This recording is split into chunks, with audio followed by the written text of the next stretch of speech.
Hello guys, welcome back to the channel তাহি blogs 5M। মুর্শিদাবাদের সবচেয়ে সর্বশ্রেষ্ঠ ভ্রমণের জায়গা বলতে আমরা চিনি লালবাগকে।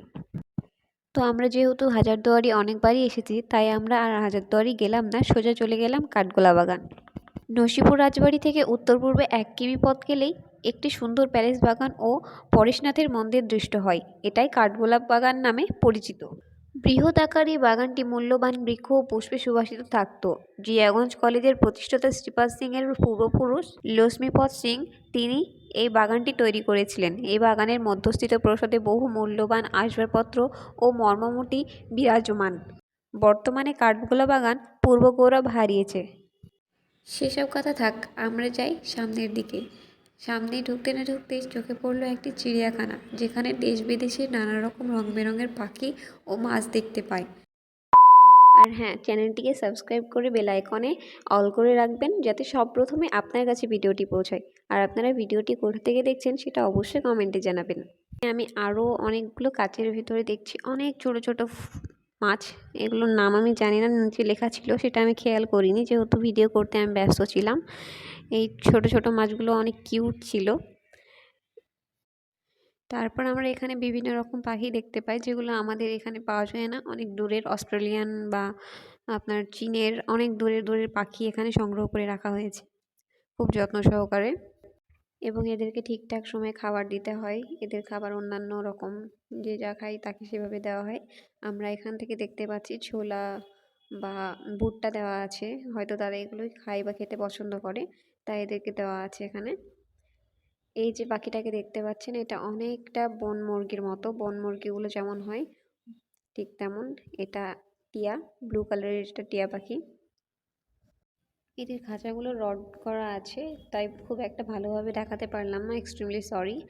তো আমরা পেছনের গেট দিয়ে আমরা আরও অনেক কিছু দেখতে গিয়েছিলাম। এদিকটাই অনেক হাঁস দেখতে পাচ্ছি, ওখানে একটু পরে যাব। তার আগে আমরা চলে আসলাম উট পাখি দেখতে। বেশ পুরনো মনে হচ্ছিল, এদের বয়স অনেক অনেক বেশি মনে হচ্ছিল, কারণ এদের স্কিনটা অনেক জড়ো হয়ে গেছে, এখানে লেখাও ছিল। যাই হোক, সামনের দিকে এগিয়ে দেখছি হাঁস, এবং এখানে আছে অনেকগুলো খরগোশ, অনেক রকমের, অনেক কালারের।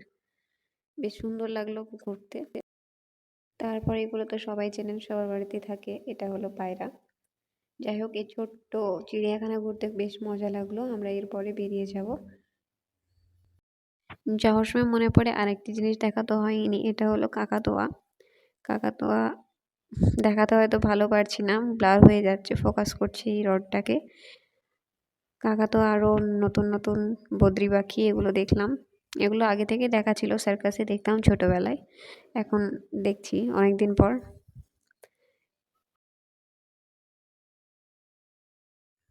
সামনে আমরা দেখতে পাই সেই সুড়ঙ্গ, যেখানে রাজাদের বুদ্ধি করে করা হয়েছিল, যাতে যুদ্ধের সময় এই দিক দিয়ে পালিয়ে অন্য নদীতে উঠতে পারে। প্রায় অনেক কিলোমিটার, সেটা আমার ঠিক জানা নেই, আমি না জেনে বলতে চাইছি না। মাশাআল্লাহ, কত সুন্দর এই প্যালেস!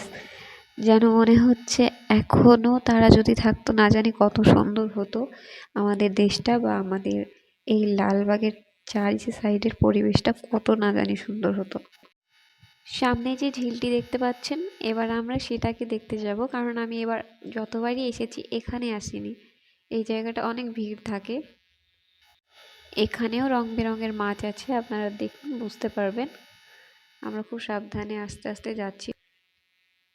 সামনের মাছগুলো রঙিন, আর চারি সাইডটাও অনেক সুন্দর।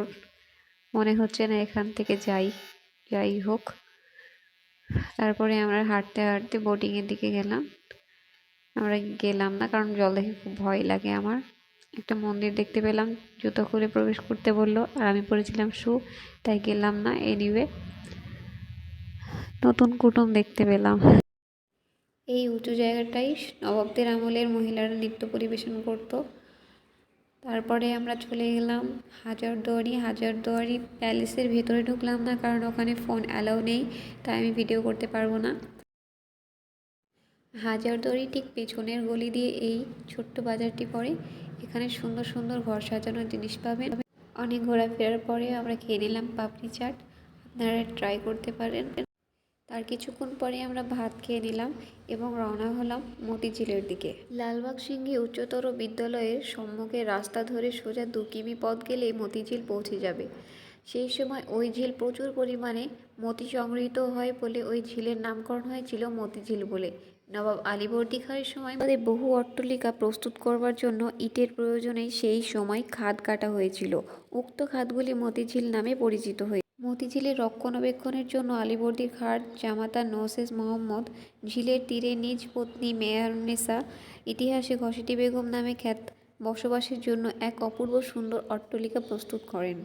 সম্পূর্ণ ক্লিয়ারভাবে আমি হয়তো আপনাদেরকে ভিডিওটি দেখাতে পারলাম না, নেক্সট ভিডিও অবশ্যই আনবো। সাবস্ক্রাইব করে রাখুন আর ভিডিওটি কেমন হয়েছে জানাবেন। টাটা।